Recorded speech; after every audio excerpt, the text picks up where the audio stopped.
আমরা যদি ওই যে হিন্দু সম্প্রদায়, হিন্দু জাতির যদি আমরা উপাসনা করি, যদি আমরা তাদের সাদৃশ্য করি, তাহলে আমরা তাদের মধ্যে একজন হয়ে যাব।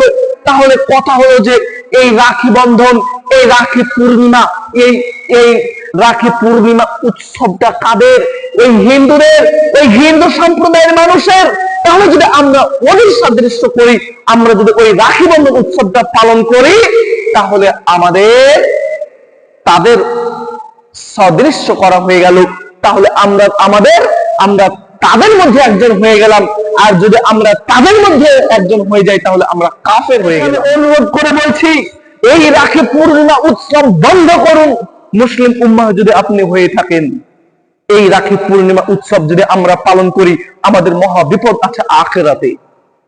আমরা এই মুসলমান থেকে আমরা বেরিয়ে যাব, আমরা এই হিন্দুদের মধ্যে একজন হয়ে যাব। আল্লাহ পাক রব্বুল আলামিন বলেছেন আমরা তাদের উপাসনা করি না, কিন্তু তারপরে আমরা উপাসনা করছি।